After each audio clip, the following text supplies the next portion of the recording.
വിശുദ്ധ ലൂക്ക എഴുതിയ സുവിശേഷം അധ്യായം 8. യേശുവിനെ അനുഗമിച്ച് സ്ത്രീകൾ. അതിനുശേഷം യേശു പട്ടണങ്ങളിലും ഗ്രാമങ്ങളിലും ചുറ്റി സഞ്ചരിച്ച് പ്രസംഗിക്കുകയും ദൈവരാജ്യത്തിന്റെ സുവിശേഷം അറിയിക്കുകയും ചെയ്തു. 12 പേരും അവനോട് കൂടെ ഉണ്ടായിരുന്നു. അശുദ്ധാത്മാക്കളിൽ നിന്നും മറ്റു വ്യാധികളിൽ നിന്നും വിമുക്തരാക്കപ്പെട്ട ചില സ്ത്രീകളും 7 ദുഷ്ടാത്മാക്കൾ വിട്ടുപോയവളും മഗ്ദലേന എന്ന് വിളിക്കപ്പെടുന്നവളുമായ മറിയവും ഹെറോദോസിന്റെ കാര്യസ്ഥനുമായ കൂസായുടെ ഭാര്യ യോവാനെയും സൂസനെയും തങ്ങളുടെ സമ്പത്ത് കൊണ്ട് അവരെ ശുശ്രൂഷിച്ചിരുന്ന മറ്റു പല സ്ത്രീകളും അവരോടൊപ്പം ഉണ്ടായിരുന്നു. വിധക്കാരന്റെ ഉപമ. പല പട്ടണങ്ങളിൽ നിന്ന് വന്നുകൂടിയ വലിയൊരു ജനക്കൂട്ടത്തോട് ഉപമയിലൂടെ അവൻ അരുളി ചെയ്തു. വിധക്കാരൻ വിതയ്ക്കാൻ പുറപ്പെട്ടു. വിതയ്ക്കുമ്പോൾ ചിലത് വഴിയരികിൽ വീണു. ആളുകൾ അത് ചവിട്ടിക്കളയുകയും പക്ഷികൾ വന്ന് തിന്നുകയും ചെയ്തു. ചിലത് പാറമേൽ വീണു. അത് മുളച്ചു വളർന്നെങ്കിലും നനവില്ലാതിരുന്നത് കൊണ്ട് ഉണങ്ങിപ്പോയി. ചിലത് മുൾച്ചെടികൾക്കിടയിൽ വീണു. മുൾച്ചെടികൾ അതിനോടൊപ്പം വളർന്ന് അതിനെ ഞെരുക്കിക്കളഞ്ഞു. ചിലത് നല്ല നിലത്ത് വീണു. അത് വളർന്ന് 100 മേനി ഫലം പുറപ്പെടുവിച്ചു. തുടർന്ന് അവൻ സ്വരമുയർത്തി പറഞ്ഞു, കേൾക്കാൻ ചെവിയുള്ളവൻ കേൾക്കട്ടെ. ഉപമയുടെ വിശദീകരണം. ഈ ഉപമയുടെ അർത്ഥമെന്ത് എന്ന് ശിഷ്യന്മാർ അവനോട് ചോദിച്ചു.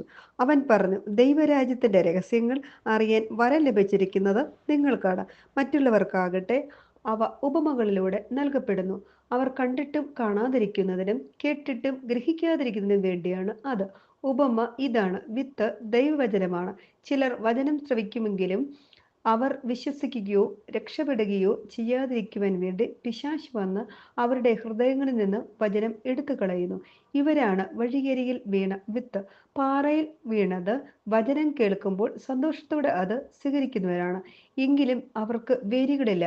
അവർ കുറെ നാളത്തേക്ക് വിശ്വസിക്കുന്നു. എന്നാൽ പ്രലോഭനങ്ങളുടെ സമയത്ത് അവർ വീണു പോകുന്നു. മുള്ളുകൾക്കിടയിൽ വീണത് വചനം കേൾക്കുന്നെങ്കിലും ജീവിത ക്ലേശങ്ങൾ, സമ്പത്ത്, സ്വഭാവങ്ങൾ എന്നിവ വചനത്തെ ഞെരുക്കിക്കളയുന്നത് കൊണ്ട് ഫലം പുറപ്പെടുവിക്കാത്തവരാണ്. നല്ല നിലത്ത് വീണതോ വചനം കേട്ട് ഉത്കൃഷ്ടവും നിർമ്മലവുമായ ഹൃദയത്തിൽ അത് സംഗ്രഹിച്ച് ക്ഷമയോടെ ഫലം പുറപ്പെടുവിക്കുന്നവരാണ്. ദീപം മറച്ചു വെക്കരുത്. ആരും വിളക്ക് കൊളുത്തി പാത്രം കൊണ്ട് മൂടുകയോ കട്ടിലിനടിയിൽ വെക്കുകയോ ചെയ്യുന്നില്ല. മറിച്ച് അകത്ത് പ്രവേശിക്കുന്നവർക്ക് വെളിച്ചം കാണാൻ അത് പീഠത്തിന്മേൽ വെക്കുന്നു.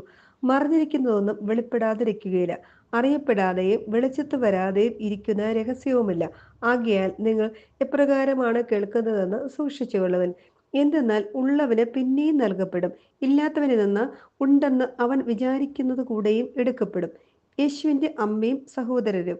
അവൻ്റെ അമ്മയും സഹോദരരും അവനെ കാണാൻ വന്നു. എന്നാൽ ജനക്കൂട്ടം നിമിത്തം അവൻ്റെ അടുത്ത് എത്താൻ കഴിഞ്ഞില്ല.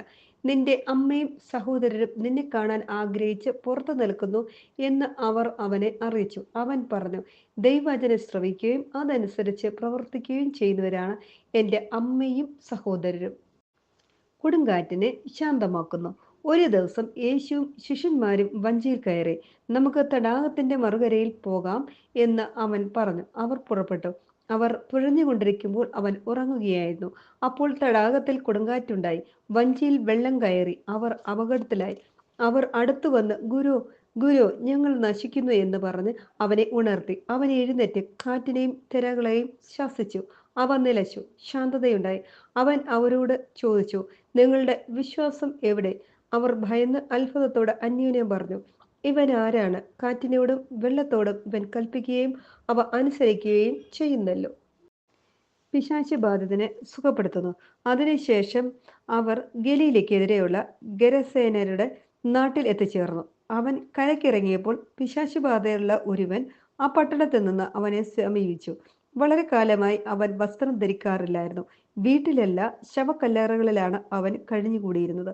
യേശുവിനെ കണ്ടപ്പോൾ അവൻ നിലവിളിച്ചുകൊണ്ട് അവന്റെ മുമ്പിൽ വീണ് ഉറക്കെ പറഞ്ഞു, യേശുവേ, അത്യുന്നതനായ ദൈവത്തിന്റെ പുത്ര, നീ എന്തിന് എൻ്റെ കാര്യത്തിൽ ഇടപെടുന്നു? എന്നെ പീഡിപ്പിക്കരുതെന്ന് ഞാൻ നിന്നോട് അപേക്ഷിക്കുന്നു. എന്തെന്നാൽ അവനിൽ നിന്ന് പുറത്തു പോകാൻ അശുദ്ധാത്മാവിനോട് യേശു കൽപ്പിച്ചു. പലപ്പോഴും അശുദ്ധാത്മാവ് അവനെ പിടികൂടിയിരുന്നു. ചങ്ങലകളും കാൽവിലങ്ങുകളും കൊണ്ട് ബന്ധിച്ചാണ് അവനെ സൂക്ഷിച്ചിരുന്നത്. എന്നാൽ അവൻ അതെല്ലാം തകർക്കുകയും വിജനസ്ഥലത്തേക്ക് പിശാച് അവനെ കൊണ്ടുപോവുകയും ചെയ്യുമായിരുന്നു. യേശു അവനോട്, നിന്റെ പേരെന്ത് എന്ന് ചോദിച്ചു. ലഗിയോൻ എന്നവൻ പറഞ്ഞു. എന്തെന്നാൽ അനേകം പിശാചുകൾ അവനിൽ പ്രവേശിച്ചിരുന്നു. പാതാളത്തിലേക്ക് പോകാൻ തങ്ങളോട് കൽപ്പിക്കരുതെന്ന് ആ പിശാചുകൾ അവനോട് യാചിച്ചു. വലിയൊരു പന്നിക്കൂട്ടം കുന്നിൻ പുറത്ത് മേയുന്നുണ്ടായിരുന്നു. ആ പന്നികളെ ആവസിക്കാൻ അവങ്ങളെ അനുവദിക്കണമെന്ന് പിശാചുകൾ അപേക്ഷിച്ചു. അവൻ അനുവദിച്ചു. അപ്പോൾ അവ ആ മനുഷ്യനെ വിട്ട് പന്നികളിൽ പ്രവേശിച്ചു. പന്നികൾ കിഴുക്കാൻ തൂക്കായ തീരത്തിലൂടെ തടാകത്തിലേക്ക് പാഞ്ഞു ചെന്ന് മുങ്ങിച്ചെത്തു. പന്നികളെ മേയിച്ചുകൊണ്ടിരുന്നവർ ഈ സംഭവം കണ്ട് ഓടിച്ചെന്ന് പട്ടണങ്ങളിലും ഗ്രാമപ്രദേശങ്ങളിലും വിവരമറിയിച്ചു. സംഭവിച്ചതെന്ന് കാണാൻ ജനങ്ങൾ പുറപ്പെട്ട് യേശുവിന്റെ അടുത്ത് വന്നു. പിശാചു ബാധയിൽ നിന്ന് വിമോചിതനായ ആ മനുഷ്യൻ വസ്ത്രം ധരിച്ച് സുബോധത്തോടെ യേശുവിന്റെ കാൽക്ക് ഇരിക്കുന്നത് കണ്ട് അവർക്ക് ഭയമായി.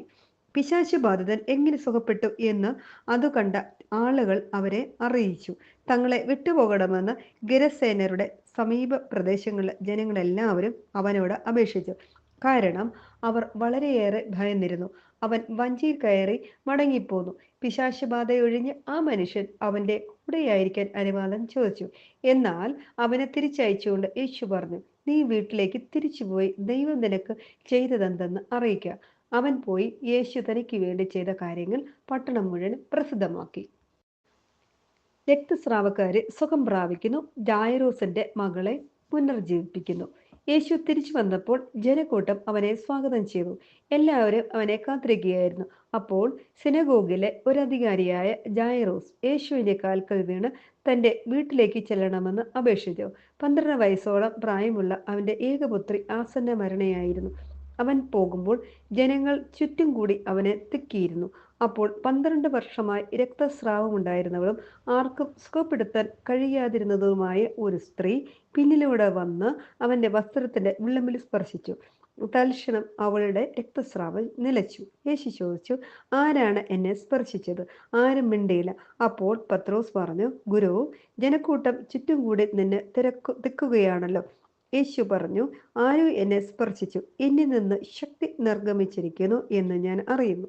മറയ്ക്കാൻ സാധിക്കില്ലെന്ന് കണ്ടപ്പോൾ അവൾ വിറയിലൂടെ വന്ന് അവന്റെ കാൽക്കൽ വീണ് താൻ അവനെ എന്തിനു സ്പർശിച്ചു എന്നും എങ്ങനെ പെട്ടെന്ന് സുഖമാക്കപ്പെട്ടു എന്നും എല്ലാ ജനങ്ങളുടെ മുമ്പാകെ പ്രസ്താവിച്ചു. അവൻ അവളോട് പറഞ്ഞു, മകളെ, നിന്റെ വിശ്വാസം നിന്നെ രക്ഷിച്ചിരിക്കുന്നു. സമാധാനത്തോടെ പോവും.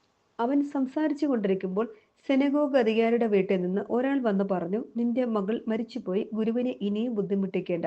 യേശു ഇത് കേട്ട് പറഞ്ഞു, ഭയപ്പെടേണ്ട, വിശ്വസിക്കുക മാത്രം ചെയ്യുക, അവൾ സുഖം പ്രാപിക്കും. അവൻ വീട്ടിലെത്തിയപ്പോൾ തന്നോടുകൂടെ അകത്തു പ്രവേശിക്കാൻ പത്രോസിനെയും യോഹന്നാനെയും യാക്കോബിനെയും പെൺകുട്ടിയുടെ പിതാവിനെയും മാതാവിനെയും അല്ലാതെ മറ്റാരെയും അനുവദിച്ചില്ല. എല്ലാവരും കരയുകയും അവളെക്കുറിച്ച് വിലപിക്കുകയും ചെയ്തുകൊണ്ടിരുന്നു. അവൻ പറഞ്ഞു, കരയേണ്ട, അവൾ മരിച്ചിട്ടില്ല, ഉറങ്ങുകയാണ്. എന്നാൽ അവൾ മരിച്ചു കഴിഞ്ഞു എന്നറിഞ്ഞിരുന്നത് കൊണ്ട് അവർ അവനെ പരിഹസിച്ചു. അവൻ അവളുടെ കൈക്ക് പിടിച്ച് അവളെ വിളിച്ചുകൊണ്ട് പറഞ്ഞു, ബാലികയെ, എഴുന്നേൽക്കുക. അപ്പോൾ അവളുടെ ജീവൻ തിരിച്ചു വന്നു. ഉടനെ അവൾ എഴുന്നേറ്റിരുന്നു. അവൾക്ക് ആഹാരം കൊടുക്കാൻ അവൻ നിർദ്ദേശിച്ചു. അവളുടെ മാതാപിതാക്കന്മാർ അത്ഭുതസംതരായി. ഈ സംഭവം ആരോടും പറയരുതെന്ന് അവൻ കൽപ്പിച്ചു. എൻ്റെ ഈശോയെ, അനേകർക്ക് വേണ്ടി പ്രാർത്ഥിക്കുവാനുള്ള മധ്യസ്ഥവരം ഞങ്ങൾക്ക് നൽകണമേ. തന്നെ കുറ്റം പറഞ്ഞവരുടെ സങ്കടങ്ങൾ കേട്ട് അവർക്ക് വേണ്ടി കരഞ്ഞു പ്രാർത്ഥിച്ച മോശയുടെ മനസ്സ് എനിക്കും ഇത് കേട്ടുകൊണ്ടിരിക്കുന്ന ഓരോരുത്തർക്കും തരണമേ. ഞങ്ങളൊക്കെ വേദനിപ്പിച്ചവർക്ക് വേണ്ടി പ്രാർത്ഥിക്കുവാനും അവർക്ക് അനുഗ്രഹം വാങ്ങിക്കൊടുക്കുവാനുള്ള അഭിഷേകം ഞങ്ങൾക്ക് തരണമേ. കർത്താവെ, എന്നെ വേദനിപ്പിച്ച അനേകരുടെ പേരുകളും മുഖങ്ങളും എൻ്റെ മനസ്സിലുണ്ട്. അവർക്ക് വേണ്ടി ഞാൻ പ്രാർത്ഥിക്കുന്നു. അവരെ അനുഗ്രഹിക്കണമേ. ആമേൻ. ഒപ്പം ഇത് കേട്ടുകൊണ്ടിരിക്കുന്ന ഓരോ വ്യക്തികളെ അനുഗ്രഹിക്കണമേ. ഞാൻ ഡോക്ടർ ബിസ്നി. അനേകരിലേക്ക് ഈ ദൈവവചനം നിങ്ങൾ എത്തിക്കുകയും എൻ്റെ ചാനൽ സബ്സ്ക്രൈബ് ചെയ്യുകയും ചെയ്യണമേ.